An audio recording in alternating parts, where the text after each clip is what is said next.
Hello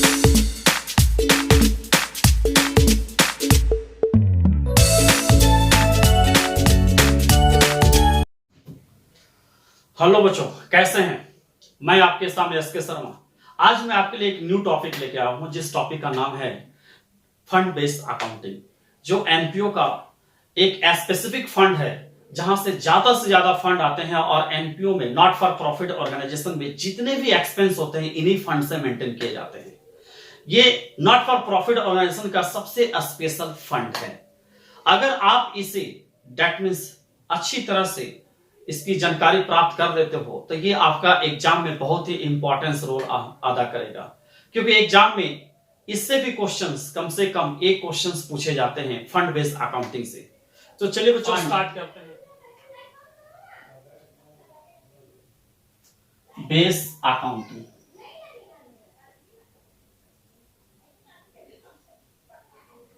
ठीक है। इसके बारे में बोला गया है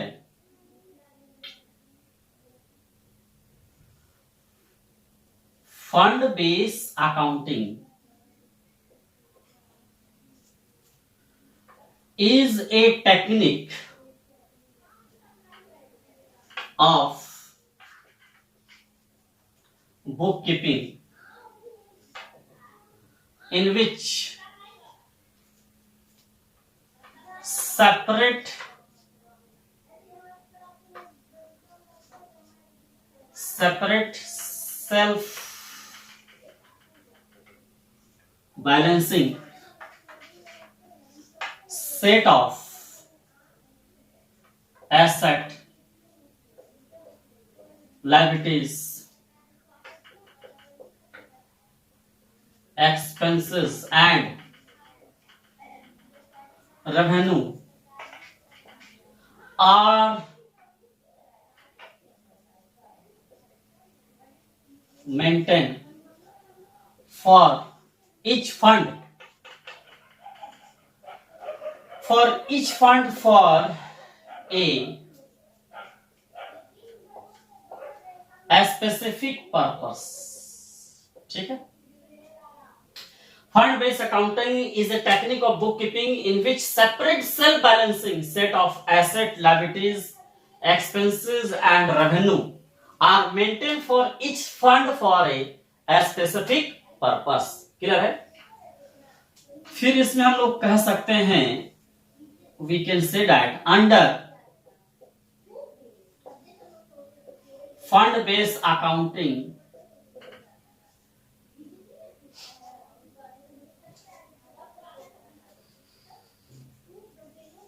all receipt or incomes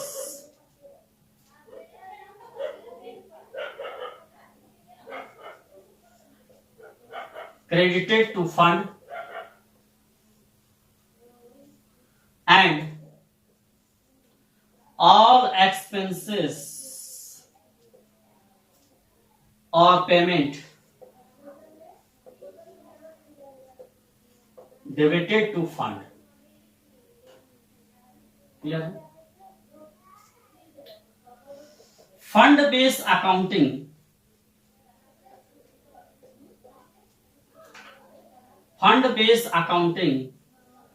can be adopted by government organization and non-government organization।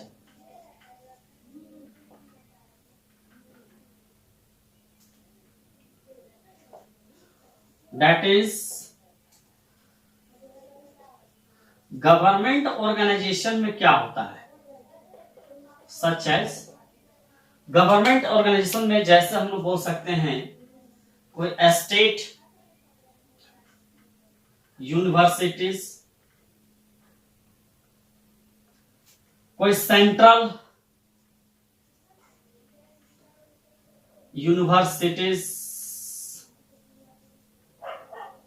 Colleges, school, hospitals, ठीक है। ठीक इसी प्रकार से नॉन गवर्नमेंट ऑर्गेनाइजेशन में क्या आ सकते हैं? नॉन गवर्नमेंट ऑर्गेनाइजेशन में आ सकते हैं जैसे private hospital, colleges, school, ETC. ठीक। तो बेटा अगर कोई फंड बेस्ड अकाउंटिंग अगर तुमसे कोई पूछ देता है तो आप आराम से बता सकते हो कि fund based accounting is a technique of book keeping. बेटा ये जो बुक कीपिंग क्या होता है, तो बुक कीपिंग में सारे ट्रांजैक्शन को डेट वाइज एक रफली हम लोग रिकॉर्ड करते हैं। तो ठीक उसी प्रकार से fund based accounting is a technique of book keeping in which separate self balancing set.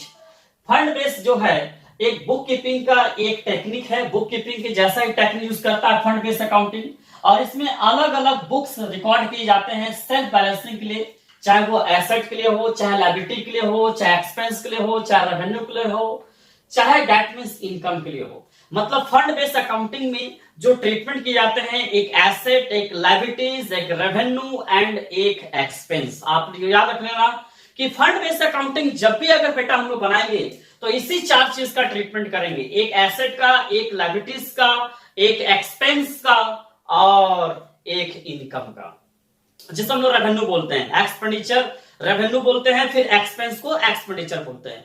तो बेटा ये चार चीज है जिसमें फंड बेस्ड अकाउंटिंग का ट्रीटमेंट चलेगा। Are maintain for each fund for a specific purpose. कोई पूछ दिया कि फंड बेस्ड अकाउंटिंग क्या है, तो fund based accounting is the technique of bookkeeping. Under this system है ना, separate set of books are recorded in which asset, liabilities, expenses and income are maintained for each fund for a specific purpose। हमने एक word use किया है specific purpose. इसका मतलब fund based accounting में उसी फंड का ट्रीटमेंट होगा जो स्पेसिफिक पर्पस के लिए फंड आए हैं, सच है जैसे मैच फंड हो गया, कोई बिल्डिंग फंड हो गया, कोई हॉस्पिटल फंड हो गया, कोई टूर्नामेंट फंड हो गया, कोई प्राइज फंड हो गया। ये सारे सब जितने भी फंड है सब स्पेसिफिक पर्पस के लिए आ जाते हैं। तो ये सब जितने फंड हैं ये सब फंड का ट्रीटमेंट फंड बेस्ड अकाउंटिंग के तहत होगा। अब सवाल उठता है सर कैसे होगा, कैसे हम लोग फंड बेस्ड अकाउंटिंग का ट्रीटमेंट करेंगे, सबसे मन में सवाल उठता है। तो पहला कंसेप्ट तो आप लोग क्लियर कर लो कि फंड बेस्ड अकाउंटिंग होता क्या है। तो fund based accounting as a book keeping की तरह काम करता है। फंड बेस्ड अकाउंटिंग में एक सेपरेट बुक्स रखे जाते हैं, सबका सेपरेट ट्रीटमेंट होता है। फंड बेस्ड अकाउंटिंग में केवल 4 आइटम का ट्रीटमेंट होगा, एक एसेट का होगा, एक लायबिलिटीज का होगा, एक एक्सपेंस का होगा और एक इनकम का होगा। जो स्पेसिफिक पर्पस के लिए जो फंड आते हैं उन्हीं फंड का फंड बेस्ड अकाउंटिंग में ट्रीटमेंट किया जाता है। जनरल फंड का ट्रीटमेंट हम लोग that mean fund based accounting में नहीं करेंगे। क्लियर है। तो जो स्पेसिफिक पर्पस के लिए भी हमने बता दिया, जैसे मैच फंड होंगे, बिल्डिंग फंड हो गए, टूर्नामेंट फंड हो गए, ये सारे स्पेसिफिक पर्पस के लिए कि हमने बिल्डिंग फंड दिया तो केवल उससे बिल्डिंग बनना चाहिए, उसमें कोई रिस्ट्रिक्शन नहीं है, कोई दैट मीन्स रुकावट नहीं है। अगर कोई भी रिस्ट्रिक्शन अगर आ जाए, दैट मीन्स सॉरी रिस्ट्रिक्शन का मतलब होता है रिस्ट्रिक्शन है, सॉरी स्पेसिफिक पर्पस के लिए अगर हम कोई फंड बना रहे हैं तो उसमें रिस्ट्रिक्शन है, या मैंने गलत बोल दिया कि रिस्ट्रिक्शन नहीं होना चाहिए। जिसमें रिस्ट्रिक्शन नहीं होना चाहिए, रिस्ट्रिक्शन कोई रुकावट अगर नहीं है तो सब लोग जनरल फंड है, हम वो फंड को हम कहीं भी यूज कर सकते हैं। जैसे हम लोग अनरिस्ट्रिक्शन फंड करता है, हम लोग पढ़ेंगे टाइप्स ऑफ फंड क्या है।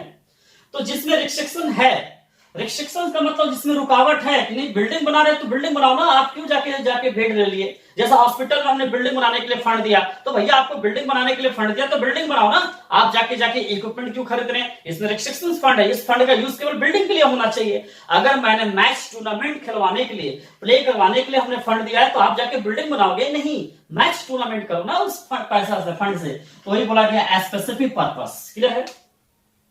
अंडर फंड, ये बहुत ही इंपॉर्टेंट ये लाइन है, under fund based accounting all received and income, बहुत इंपॉर्टेंट है।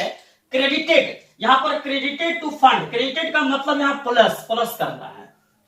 सारे इनकम, सारे रिसिप्ट और सारे इनकम फंड में जितने भी डोनेशन आ रहे हैं, जितने भी रिसिप्ट हो रहे हैं, जितने भी इनकम हो रहे हैं, बेटा सबको प्लस करना है, सबको प्लस कर देना है। ठीक है, सबको प्लस कर देना है। And all expenses payment debited to the fund, और जितने भी एक्सपेंस है, जितने भी दैट मींस डेबिटेड है, उसको क्या कर देना है, माइनस कर देना है, फंड से डेबिट कर लेना है।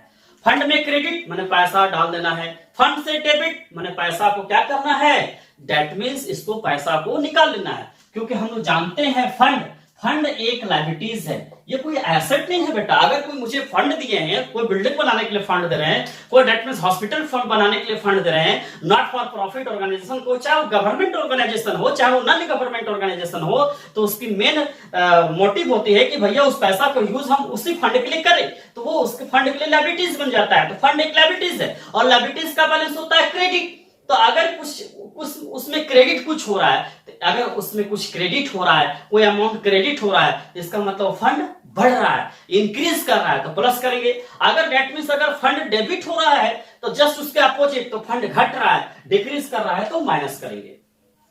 तो फंड का कोई पूछेगा इससे क्रेडिट क्यों किए, तो फंड का बैलेंस कैसा होता है, तो फंड का बैलेंस क्रेडिट होता है। तो फंड का बैलेंस अब क्रेडिट हो रहा है, तो इसका मतलब ये प्लस होगा। और फंड डेबिट हो रहा है, एक्सपेंस ऑफ पेमेंट, उससे पैसा निकाला जा रहा है, तो समझो डेबिट होगा। तो फंड बेस्ड अकाउंटिंग में यही एक कंसेप्ट है कि जितने भी डोनेशन, जितने भी रिसिप्ट है, सबको प्लस कर दो, जितने भी एक्सपेंस है, जितने भी पेमेंट है, सबको क्या कर दो, माइनस कर दो। क्लियर है। फिर इसमें बोला गया है fund based accounting can be adopted bye. अब सवाल उठता है कि फंड बेस्ड अकाउंटिंग कौन सी, गवर्नमेंट एडॉप्ट करेगी या नॉन गवर्नमेंट, तो बेटा दोनों एडॉप्ट करती है, लेकिन वो नॉट फॉर प्रॉफिट ऑर्गेनाइजेशन होना चाहिए। Fund based accounting can be adopted by government organization and non government organization, that is जो कि है गवर्नमेंट ऑर्गेनाइजेशन भी एडॉप्ट करती है, government organization, non government organization, चलो ठीक है। तो ये दोनों एडॉप्ट करती है, गवर्नमेंट ऑर्गेनाइजेशन और नॉन गवर्नमेंट ऑर्गेनाइजेशन। लेकिन बेटा ये एनपीओ का होना चाहिए, नॉट फॉर प्रॉफिट ऑर्गेनाइजेशन होना चाहिए, प्रॉफिट ऑर्गेनाइजेशन नहीं होना चाहिए। नॉट फॉर प्रॉफिट ऑर्गेनाइजेशन अगर कोई है, चाहे गवर्नमेंट हो चाहे नॉन गवर्नमेंट हो, दोनों एडॉप्ट करेंगे इस मेथड को। गवर्नमेंट ऑर्गेनाइजेशन में जैसे एग्जांपल हमने दे दिया state university, central university, colleges, school and hospital, और नॉन गवर्नमेंट ऑर्गेनाइजेशन हमने दिया private hospital, colleges, school, ETC. चलिए ठीक है, समझ में आ गया। इसको हम लोग दैट मींस मिटा दें, उतारेगा, उतारो, 2 मिनट से समय तो ज्यादा नहीं, 1 मिनट से ज्यादा, चलो उतारो।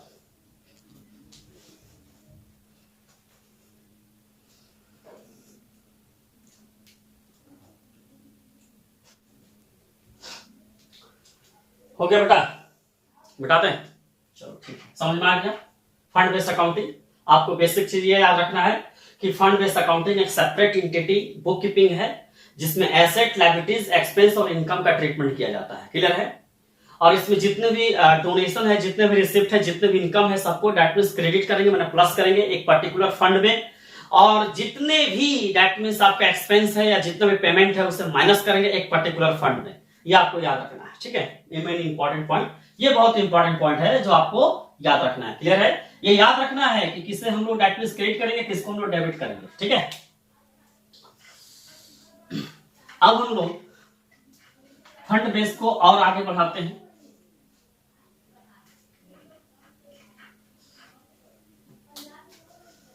अब हम लोग जस्ट टाइप्स ऑफ फंड के बारे में पढ़ेंगे, ठीक है। फंड बेस या फंड, कितने प्रकार के फंड होते हैं, तो बेटा होते तो बहुत है, लेकिन जनरली जो यूजफुल फंड है उसका नाम मैं ले रहा हूं। एक है आपका जनरल फंड, जनरल फंड, ठीक है। सेकंड में आपका है रेस्ट्रिक्ट फंड, ठीक है। थर्ड में आपका है दैट मीन्स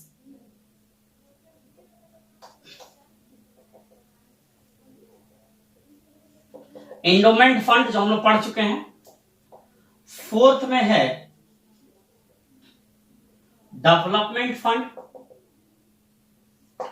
होते बहुत सारे हैं, लेकिन जनरली ये 4 फंड का मैं नाम लूंगा, ये 4 फंड का ही यूज होगा, ठीक है। जनरल फंड एक ऐसा फंड जिसका यूज हम जनरल एक्टिविटीज के लिए करें, कोई स्पेशल पर्पस के लिए नहीं। अगर मुझे 10 लाख रुपया अगर किसी ने दिया है, कोई ऑर्गेनाइजेशन या किसी पर्सन ने मुझे दिया है हॉस्पिटल को, तो वो 10 लाख के बारे में ऐसा कुछ बोल नहीं है। दैट मीन्स यहाँ पर कोई रिस्ट्रिक्शन नहीं है।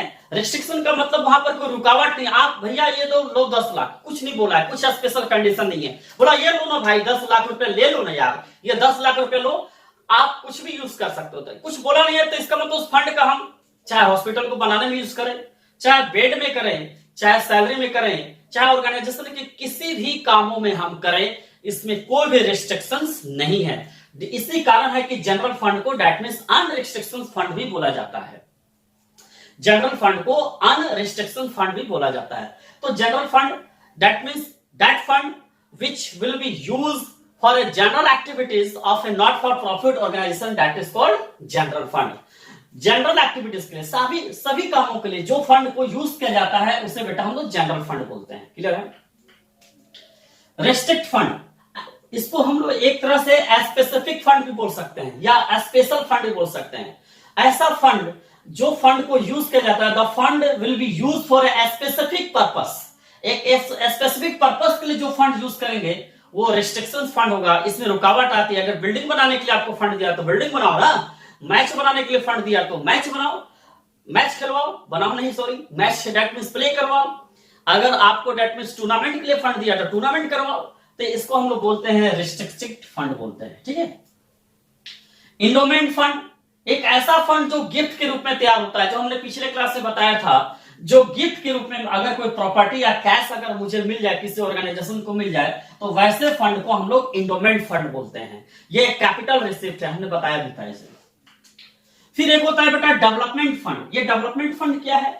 किसी भी ऑर्गेनाइजेशन को डेवलपमेंट करने के लिए कोई फंड देते हैं। जैसे डेवलपमेंट क्या, जैसे हॉस्पिटल की हम बात करते हैं, हॉस्पिटल में क्या डेवलपमेंट होगा? डॉक्टर तो डेवलपमेंट नहीं होगा ना, बिल्डिंग वहां के डेवलप तो बिल्डिंग फंड हो गए, वहां जितने फर्नीचर्स हैं तो फर्नीचर दैट मींस फंड हो गए, कोई इक्विपमेंट फंड होगा तो इक्विपमेंट फंड हो गए। तो बिल्डिंग किसी भी ऑर्गेनाइजेशन को डेवलपमेंट करने के लिए जो फंड तैयार किए जाते हैं उसे हम लोग डेवलपमेंट फंड बोलते हैं। जनरली जानना था, समझ में आ गया होगा, general fund, restriction fund, endowment fund and development fund. ठीक है? अब आगे बढ़ते हैं। बहुत वेरी वेरी इंपॉर्टेंट कंसेप्ट देने जा रहे हैं। ठीक है?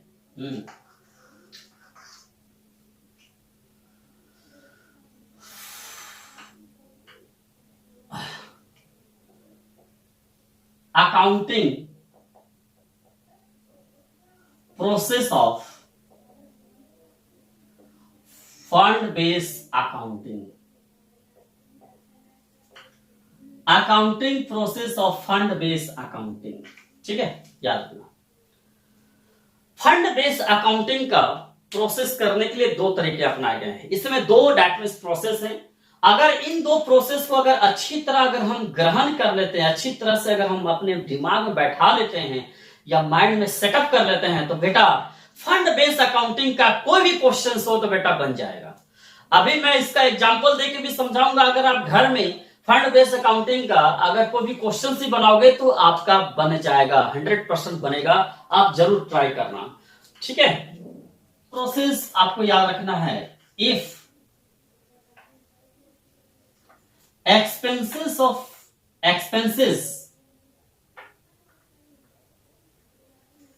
related fund is less।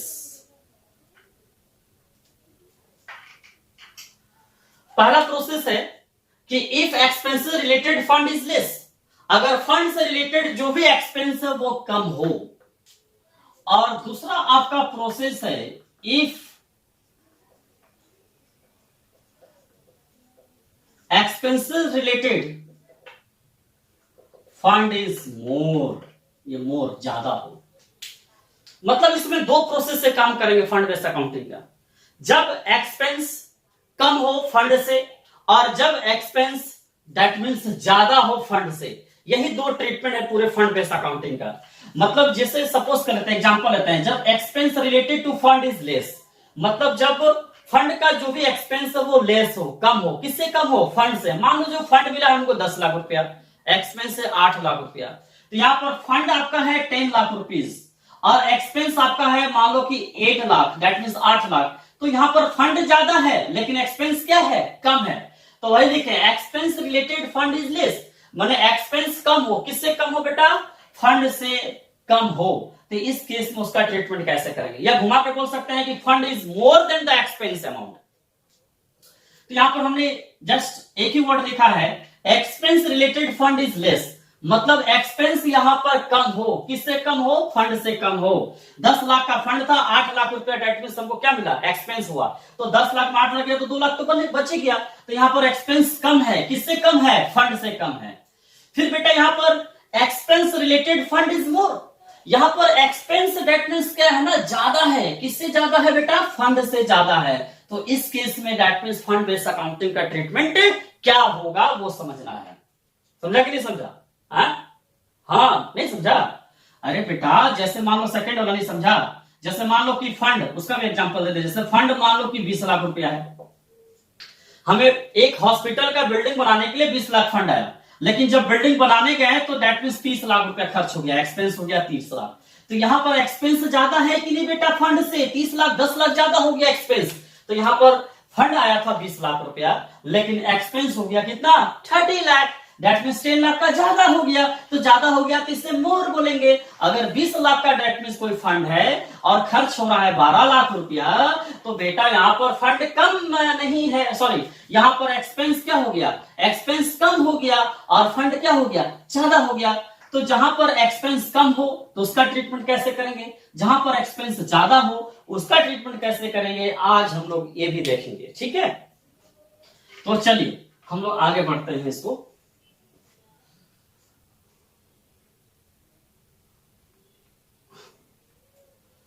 ठीक है, जस्ट आगे बढ़ते हैं। पहला, if expense related fund is less, first treatment, if expenses related fund is less, ठीक है बेटा, जब एक्सपेंस क्या हो ना, कम हो, जब एक्सपेंस कम हो, किससे कम हो, फंड से कम हो, तो बेटा ये फार्मूला अप्लाई कर लेना, ठीक है।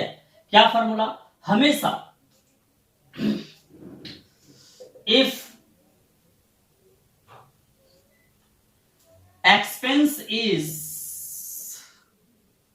Less then fund, then all transactions are treated on liability side of balance sheet, balance sheet,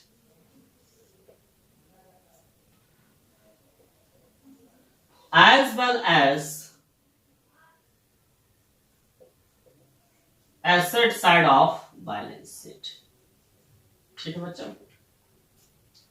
हमने एक लिखा है कि जब expense related fund is less, यहां पर जब एक्सपेंस दैट मींस कम हो, तो अगर एक्सपेंस अगर कम हो फंड से, देन ऑल ट्रांजैक्शन, जितने भी ट्रांजैक्शन है उसको ट्रीट किया जाएगा लायबिलिटी साइड में।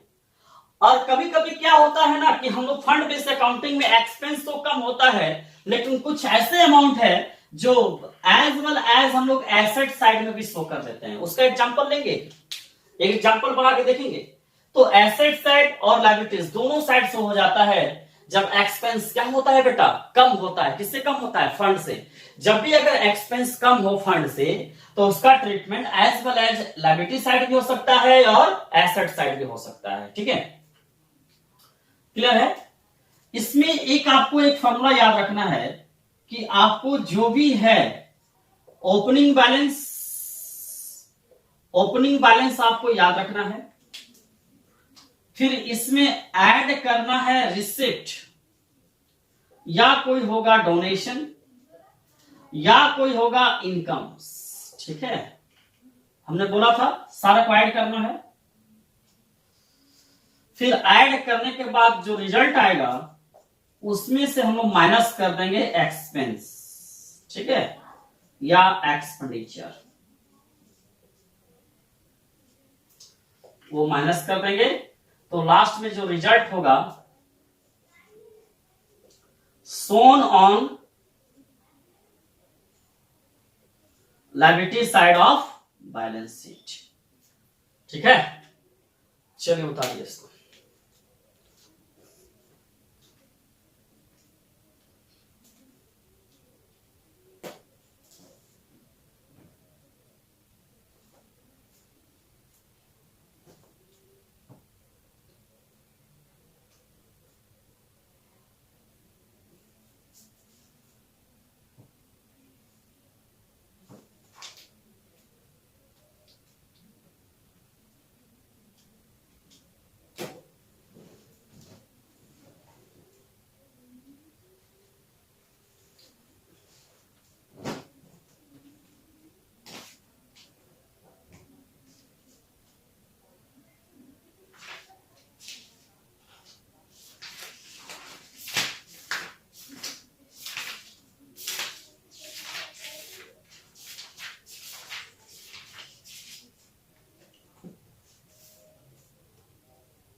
हो गया। अब इसमें हम लोग कुछ एग्जांपल ले लेते हैं फर्स्ट नंबर केस का, कि कैसे हम लोग इसका ट्रीटमेंट करेंगे। कुछ एग्जांपल्स लेते हैं, फिर उसके बाद हम लोग एक्सपेंस रिलेटेड टू फंड देखेंगे। ठीक है, इज मोर।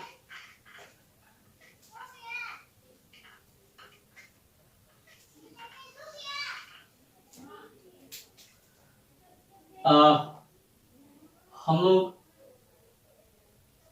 एग्जांपल ले रहे हैं, इफ किसका expenses related fund is less. ठीक है, एक्सपेंस जब क्या हो, कम हो, उसका एग्जांपल ले रहे हैं। ठीक है, चलिए देखते हैं। सपोज करो एक क्वेश्चन से, प्राइज फंड है ₹20 लाख। ठीक है, prize awarded 10,000, price contribution 5,000,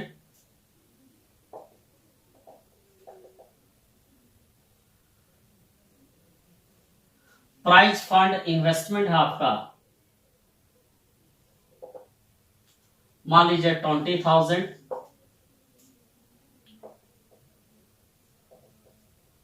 donation for prize fund 30,000। ये क्वेश्चन हमने ले लिया है। If expense related fund is less, यदि एक्सपेंस कम हो, किससे कम हो, फंड से कम हो, उस टाइप का क्वेश्चन दिया हमने। ठीक है, how can you settle this amount या आइटम, आप कैसे सेटल करोगे, तो सॉल्यूशन करने जा रहे हैं इसका। तो बेटा कभी भी अगर फंड बेस्ड अकाउंटिंग का क्वेश्चंस बनाएंगे और उसमें अगर एक्सपेंस कम हो, किससे कम हो, फंड से कम हो, ये याद रखना, हमेशा याद रखना कि जब एक्सपेंस कम हो, किससे कम हो, फंड से कम हो, मतलब जो मेरा इनकम है, फंड में जो मेरे पास फंड आया है, उस फंड से अगर एक्सपेंस कम होगा तो इसका ऑलवेज ट्रीटमेंट हम लोग बैलेंस शीट में करेंगे। किस साइड में, लायबिलिटी या तो एसेट साइड में। अभी मैं जस्ट बता दूंगा कि एसेट्स में कौन सा आइटम जाता है। ठीक है, तो कभी भी अगर एक्सपेंस कम होगा फंड से, तो इसको बैलेंस शीट के लायबिलिटी साइड में ट्रीटमेंट करेंगे या तो एसेट में करेंगे। ठीक है, तो लायबिलिटी में दैट मींस लायबिलिटीज में फाइनल रिजल्ट निकालेंगे और एसेट में शोन करेंगे। क्या करेंगे, देखिए पढ़ रहे हैं क्वेश्चन। प्राइस फंड दिया हुआ है 20,000, मतलब हमको प्राइस बांटने के लिए दिया गया है 20,000 रुपया। प्राइस अवार्डेड, हमने अवार्ड कर दिया, दे दिया, कितना का दे दिया, 10,000 का दे दिया। प्राइस कंट्रीब्यूशन, प्राइस कंट्रीब्यूशन का मतलब हमने बांटा, फिर बांटा कितना का, 5,000 का बांटा। फिर देखो यहां पर लिखा है बेटा प्राइस फॉर इन्वेस्टमेंट। याद रखना जो बोलने जा रहे हैं, जब कोई भी फंड अगर इन्वेस्ट कर देती है, कोई भी नॉट फॉर प्रॉफिट ऑर्गेनाइजेशन अगर फंड इन्वेस्टमेंट हो जाता है तो बेटा वो एनपीओ के लिए एसेट्स बन जाता है। तो जब भी अगर कोई लिखा रहेगा prize fund investment, sport fund investment, tournament fund investment, है ना, ये सब जहां अगर इन्वेस्टमेंट अगर लग गया है, जैसे प्राइज फंड इन्वेस्टमेंट, तो प्राइज फंड इन्वेस्टमेंट लिखा गया तो इसको बेटा इसको हम लोग लायबिलिटी में नहीं डालेंगे, बल्कि कहां शो कर देंगे बताओ तो एसेट साइड में। इसे तो हम लोग एज वेल एसेट साइड में शो कर सकते हैं। अगर प्राइज फंड इन्वेस्टमेंट नहीं रहता तो इसे हम लोग कहीं शो नहीं करते हैं। प्राइज फंड इन्वेस्टमेंट नहीं रहता तो एसेट में कुछ नहीं जाता, केवल ट्रीटमेंट कहां होता है, लायबिलिटीज में होता है। जो हम लोग फाइनल रिजल्ट निकालते हैं प्लस माइनस करके, वो लायबिलिटी साइड ही करते हैं, लेकिन एसेट साइड में तभी शो करेंगे जब कोई इन्वेस्टमेंट हो जाएगा। That means prize fund investment है तो इस प्राइज फंड इन्वेस्टमेंट को हम लोग एसेट साइड में शो करना है। ये इन्वेस्टमेंट है, इन्वेस्टमेंट हम लोग जानते हैं कि एसेट्स होता है। क्लियर है। Donation for prize fund, prize fund के लिए डोनेशन आया 30,000 रुपए का, तो सोचो कि मेरे पास क्या है, ये इनकम से, ये डेट मींस हमारा इनकमिंग हो रहा है, ये आ रहा है मेरे पास, इस नॉट फॉर प्रॉफिट ऑर्गेनाइजेशन में आ रहा है। तो आने के कारण इसको हम लोग क्या करेंगे, इसको प्लस कर देंगे। हमने ट्रीटमेंट में दिखाया था कि फंड बेस्ड अकाउंटिंग में क्या होते हैं, ऑल रिसिप्ट एंड इनकम्स जो होते हैं क्रेडिट होते हैं, मतलब प्लस होते हैं, और सारे एक्सपेंस और पेमेंट जितने भी होते हैं सब डेबिटेड होते हैं, मतलब माइनस होते हैं। तो इसमें प्लस और माइनस, जो आ रहा है उसको प्लस करो, जो जा रहा है उसको माइनस कर दो। फंड बेस्ड अकाउंटिंग में ही है। तो हम लोग एक बैलेंस शीट बनाएंगे।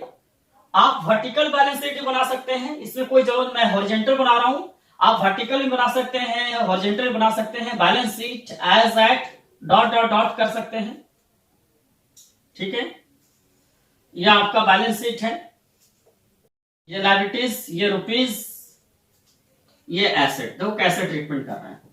सबसे पहले हमने फॉर्मूला दिया, ओपनिंग बैलेंस लिखो, तो ओपनिंग बैलेंस प्राइस फंड का कितना है, 20,000।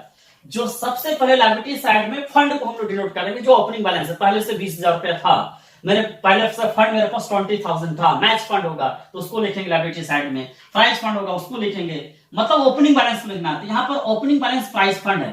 सवाल उठता होगा सर ओपनिंग बैलेंस पहचानेंगे कैसे? अरे बेटा कोई भी फंड अगर होगा तो वो ओपनिंग बैलेंस ही होगा। यहाँ पर देखो प्राइज ही फंड है केवल, तो ये ओपनिंग बैलेंस है।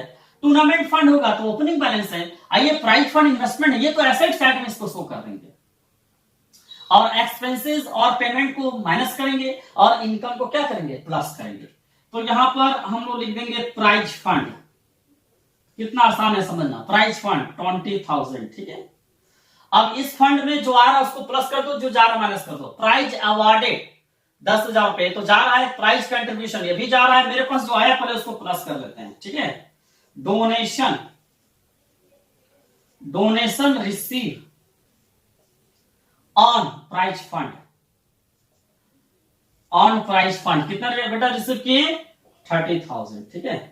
तो 20 और 30 दैट मींस 50,000 हो गया।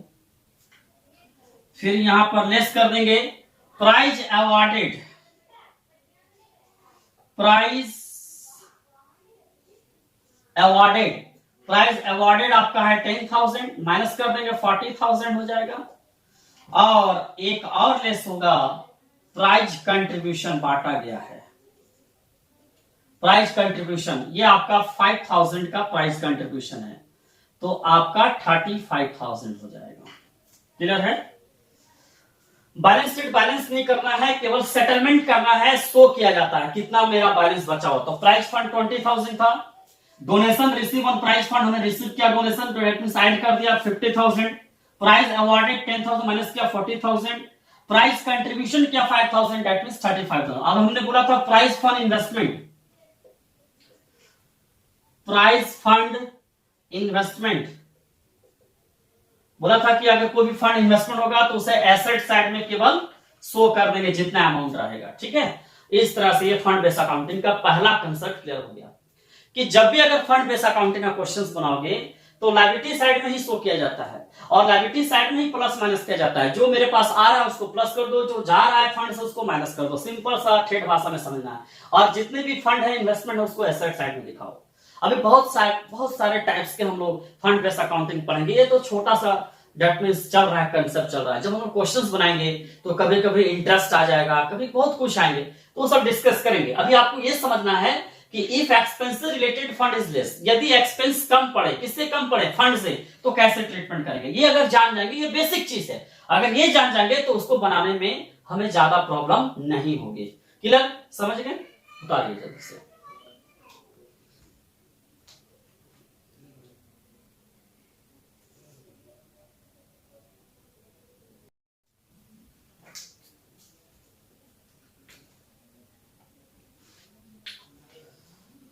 हो गया बेटा, हो गया, हटा देते हैं।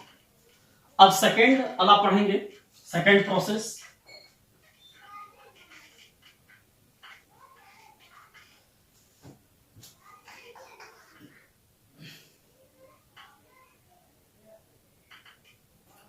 प्रोसेस सेकेंड वाला, if expenses amount relating fund is more than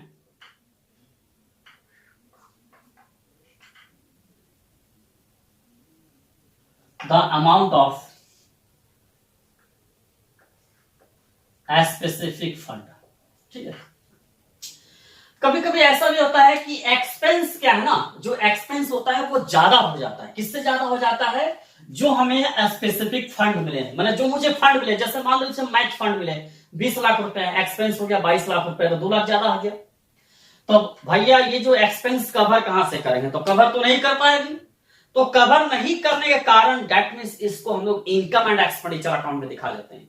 जब अगर कोई मेरा एक्सपेंस ज्यादा हो जाए फंड से अगर ज्यादा हो जाए एक्सपेंस, तो बेटा जो भी रेस्ट अमाउंट है जो बचा हुआ, जैसे मान लो कि 20 लाख रुपया कोई मेरा फंड है, मैच फंड है, और 22 लाख रुपया मेरा एक्सपेंस हो गया, सपोज कर लो, ठीक है, 22 लाख एक्सपेंस हो गया, तो 2 लाख मेरा ज्यादा एक्सपेंस हो गया। तो इस 2 लाख को हम लोग दैट मींस एक्सपेंडिचर साइड में दिखा देंगे इनकम एंड एक्सपेंडिचर अकाउंट में। क्लियर है? क्योंकि फंड तो मेरे पास 20 लाख रुपया ही है, तो मेरे पास एक्सपेंस हुआ दैट मींस 22 लाख, तो 20 लाख तो हम फंड से रिकवर कर लिए। माने फंड मेरे पास 20 लाख आया और एक्सपेंस जब हम उसको किए, जैसे मैच खिलवाने में एक्सपेंस मेरा हो गया 22 लाख रुपया, तो बेटा 20 लाख तो कवर कर ही लिए हैं, 20 लाख हम कवर कर लिए मैच फंड से, बचा कितना बेटा? 2 लाख। तो 2 लाख हम कवर नहीं कर पाएंगे, इसलिए एक्सपेंडिचर साइड में शो कर देंगे। लॉस तो हुआ नहीं, एक्सपेंडिचर साइड में शो कर देंगे। ठीक है, तो देखो कैसा होता है, इसमें एग्जांपल लेकर समझेंगे तो और ज्यादा समझ में आएगा। जैसे एक एग्जांपल अगर हम इसमें ले लें, सपोज कीजिए, एक इसमें याद रखना है आपको, नोट्स याद रखना है। इफ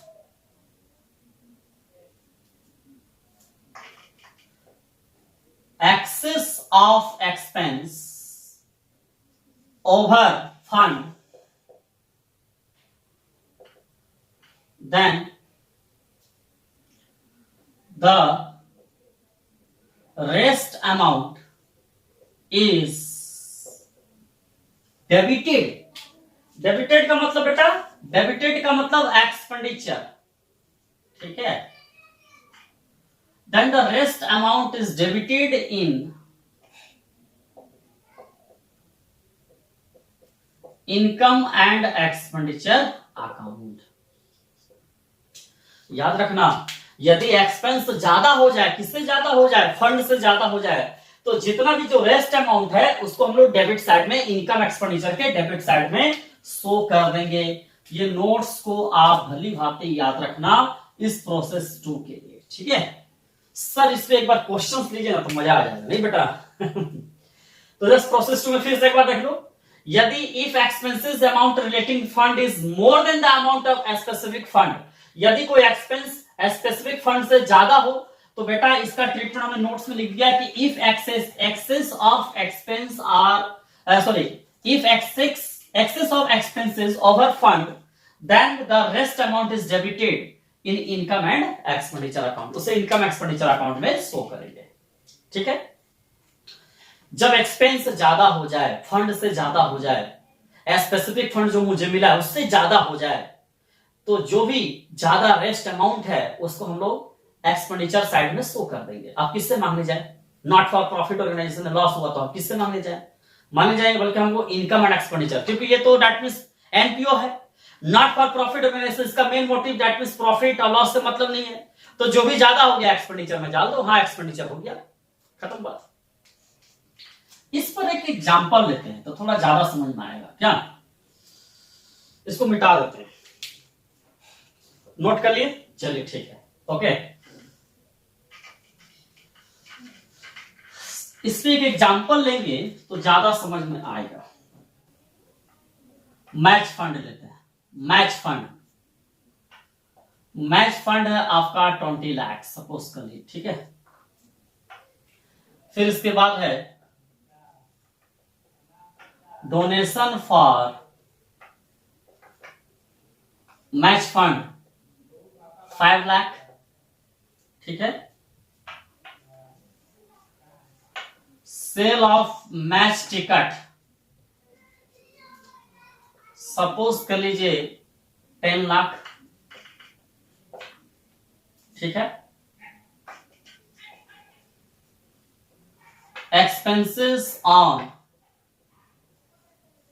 मैच सपोज कीजिए 40 लाख हो गया, ठीक है। ये क्वेश्चंस है, ठीक। अब इसका सॉल्यूशन करते हैं बेटा। देखो कभी भी अगर फंड बेस्ड अकाउंटिंग का क्वेश्चंस बनाएंगे तो सबसे पहले क्वेश्चन को ध्यान से रीड करना है। मैच फंड 20 लाख रुपया मन में ही बना लेना है पहले। डोनेशन फॉर मैच फंड, तो डोनेशन का मतलब पैसा आ रहा है, तो 20 और 5 that means 25 lakh rupees. Sale of match ticket, तो सेल ऑफ मैच टिकट का मतलब हो गया कि हम पैसा, that means sale of match ticket मतलब हम मैच में क्या किए, टिकट बेचे और उससे पैसा इनकम हुआ 10 लाख, तो 25 लाख मेरा इनकम फंड हुआ। लेकिन खर्चा कितना हुआ? 40 लाख। देखो यहां पर एक्सपेंस मोर देन है स्पेसिफिक फंड से, तो यहां पर जब एक्सपेंस ज्यादा है तो इसका ट्रीटमेंट हमने बोला कि इनकम एंड एक्सपेंडिचर अकाउंट में करेंगे। अगर बेटा डायरेक्ट अगर आप तुम इनकम एंड एक्सपेंडिचर अकाउंट में शो कर देगा तो आपको नंबर शायद कम मिल सकता है। अगर 5 मार्क्स का होगा तो 2 मार्क्स मिलेगा, 3 मार्क्स मिलेगा, माने फुल में फुल मार्क्स नहीं आएगा अगर आप डायरेक्ट शो कर देते हैं तो।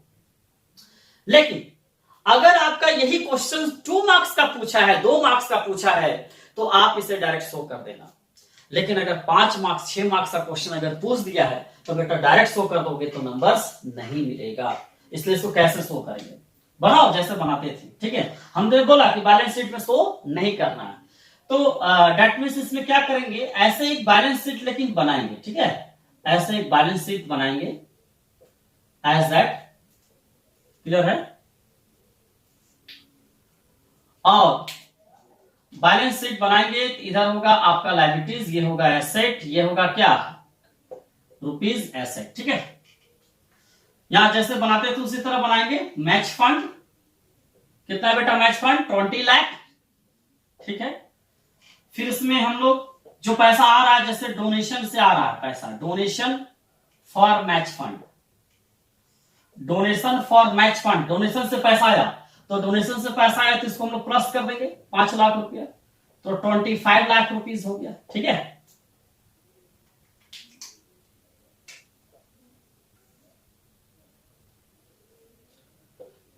कितना आ गया बेटा? 25 लाख, ठीक है। हाँ। फिर इसके बाद हम इसमें ऐड कर देंगे sale of match ticket, sale of match ticket, तो सेल कितना किए थे बताओ? सेल कितना किए थे? 5 लाख, सॉरी 10 लाख का सेल किए थे, ठीक है। तो टोटल आपका आ गया 35 लाख, ठीक है। लेस कर देंगे, करेंगे जरूर लेस करेंगे सर, यहां तो एक्सपेंस ज्यादा है, नेगेटिव आ जाएगा। हाँ बेटा नेगेटिव नहीं आएगा, देखो ना, expense on match fund, expense यहां पर 40 लाख है और जबकि मेरे पास 35 लाख का ही फंड है। अब सवाल उठता है कि अगर हम 40 लाख यहां पर लिख देंगे तो दैट मींस क्या हो जाएगा? नेगेटिव आ जाएगा। नहीं, तो हम क्या करेंगे, 40 लाख का मेरा एक्सपेंस हुआ, उसमें से हमें पता है कि 35 लाख मेरे पास है, तो हमें पता चल गया कि इस 40 लाख में 35 लाख मुझे फंड से मिलेंगे। तो इसका मतलब हम 35 लाख को पूरा यूज कर लेते हैं, मतलब हम जान गए कि 40 लाख का मेरा एक्सपेंस है, उसमें से 35 लाख मेरे पास फंड में है, तो उस 35 लाख को निकाल लेते हैं। माने अब मेरे पास दैट मीन्स फंड है ही। जैसे मान लो कि मैं कोई मेरा को फंड दिया, हम सेक्रेटरी, हम फंड सब हम रख रहे हैं, सारा अकाउंटिंग हम कर रहे हैं, ठीक है। तो हम बोल दिए, हम दिखाएं, बोले कि 20 लाख रुपए मेरा मैच फंड से मिला था, डोनेशन से 5 लाख रुपया था, और सेल ऑफ मैच टिकट से 10 लाख रुपया था, टोटल मेरे पास 35 लाख था जब हम हिसाब किताब देने गए। और 35 लाख में पूरा टूर्नामेंट को खेलने में या मैच को खिलवाने में या मैच को डेटमिस करवाने में 40 लाख का खर्चा हुआ, तो 35 लाख मैंने मैच फंड से दे दिया है। तो इसका मतलब हो गया कि 35 लाख का मैच फंड था, तो 35 लाख हमने दे दिया, तो अब मेरे पास कोई पैसा नहीं है, नील यहां दिखा देंगे। सवाल उठता होगा सर ये कैसा है? अरे बेटा ये 35 लाख का है ना फंड, और मेरे पास एक्सपेंस हुआ है कितना बताओ तो 40 लाख, तो 40 लाख में 35 लाख तो हम लोग डेट मींस फंड से ले लिए, इसलिए 35 में 35 ही घटा दिए। जब भी इस टाइप का क्वेश्चन होगा, जैसे मान लो कि टोटल है कि एक्सपेंस 4 लाख और मेरे पास है 3 लाख, तो यहाँ पर फिर वही 3 लाख लेंगे, 3 लाख से 3 लाख जाएगा नील। तो जब भी अगर एक्सपेंस अगर ज्यादा होगा, किससे ज्यादा होगा? इनकम से ज्यादा होगा। तो जब भी अगर एक्सपेंस इनकम से ज्यादा होगा, तो ऑलवेज बैलेंस शीट में लायबिलिटी साइड में ये नील ही आएगा, कभी कुछ नहीं आएगा। अब फर्क होता है कि सर एसेट साइड में, तो प्राइस फॉर इन्वेस्टमेंट देगा तो एसेट साइड में शो कर देना है, ठीक है। तो ये बेटा नील आएगा, नील आएगा जब भी अगर एक्सपेंस मोर देन होगा फंड से, क्लियर है। अब सवाल उठता है कि सर 40 लाख में 35 लाख तो माइनस कर दिए, बचा और कितना? 5 लाख रुपया। सर वो 5 लाख कहां शो करेंगे? तो बेटा वो जो 5 लाख जो नेगेटिव आने वाला था, उसी को शो कर देंगे इनकम एंड एक्सपेंडिचर अकाउंट में, ठीक है, फॉर द ईयर एंडेड। चलो इसको यहां लिख देते हैं, उसी को शो करेंगे हम लोग, यहां पर शो कर देंगे इनकम एंड एक्सपेंडिचर अकाउंट में, ठीक है। इनकम एंड एक्सपेंडिचर अकाउंट में शो कर देंगे for the year ended dot dot dot. अभी जस्ट अभी समझा रहे हैं बेटा, इधर होता है आपका एक्सपेंडिचर, ये रुपीस, और ये आपका इधर होता है इनकम, ठीक है। तो इधर शो कर देंगे, क्या शो कर देंगे? To loss on match fund, ये नाम से शो कर देंगे। To loss on match fund, कितना लॉस हो गया? 5 लाख रुपया लॉस हो गया, ऐसे शो कर देना। क्लियर है? समझ में आ गया? फिर से एक बार देख लो, बहुत इंपॉर्टेंट कंसेप्ट है बेटा ये, इसी में सब कंफ्यूज करता है। मैच फंड आपका 20 lakh, donation for match fund है आपका 5 लाख, और सेल ऑफ मैच टिकट आपका 10 लाख, और एक्सपेंस ऑफ मैच टिकट आपका कितना है? 40 लाख रुपया है, ठीक है। तो हम देख रहे हैं कि मैच फंड है 20 lakh, donation for match fund 5 lakh, and sale of match ticket कितना? 10 लाख। सबको ऐड करना है, फंड मेरा 35 लाख का बन रहा है, जबकि एक्सपेंस मेरा 40 लाख का है। तो हम क्या करेंगे, डायरेक्ट हम लोग इनकम एक्सपेंडिचर में शो नहीं करेंगे। हमने बताया था जब expense more than the income of fund, fund के इनकम से जब दैट मींस एक्सपेंस ज्यादा हो जाता है, तो इस केस में उसको इनकम एक्सपेंडिचर अकाउंट के डेबिट साइड में शो कर देना, हमने ये बताया था। लेकिन बेटा उसको बैलेंस शीट भी बनाना पड़ेगा, अगर बैलेंस शीट नहीं बनाओगे तो फुल नंबर्स नहीं मिलेगा, ठीक है। लेकिन अगर मान लो कि 1 नंबर 2 नंबर से मार्क्स से क्वेश्चन तो डायरेक्ट आप शो कर सकते हो, कोई इसमें दिक्कत नहीं है। लेकिन आपको एक सही तरीका जानना है बनाने का, जिसमें फुल मार्क्स मिले। तो आप बैलेंस शीट तो बनाओगे ही, तो हमने दे दिया match fund 20 lakh, add donation for match fund कितना? 5 लाख, फिर यहां पर हमने ऐड किया sale of match ticket 10 lakh रुपया, टोटल हो गया 35 लाख रुपए, ठीक है। तो 35 लाख में एक्सपेंसेस ऑफ मैच फंड हमने 35 लाख किया, ऐसा क्यों किया बेटा? यहां पर एक्सपेंस ऑफ मैच 40 लाख रुपया है, जबकि हमारा टोटल दैट मींस इनकम है 35 लाख। तो हम इसका मतलब एक फुटनोट अभी लिखेंगे, हम लोग फुटनोट देंगे, यहां लिखना पड़ेगा कि 35 लाख रुपया हम रिकवर किए हैं, किससे? बैलेंस शीट से, के फंड से, और बाकी 5 लाख रुपया को हम शो कर दिए हैं किसमें? इनकम एक्सपेंडिचर के एक्सपेंडिचर साइड में। तो ये दैट मींस इसको करने के बाद आपको एक नोट्स देना पड़ेगा, और लिखना बहुत जरूरी है नोट्स को। तो नोट्स को दैट मींस मैं यहां लिख कर देता हूं नोट्स। आपको ये नोट लिखना होगा, क्या लिखना होगा? Rupees 35 lakh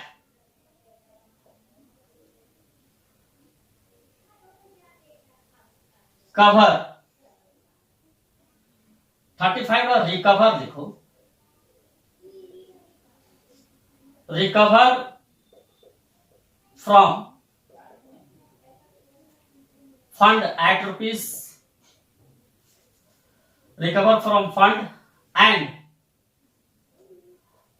rest amount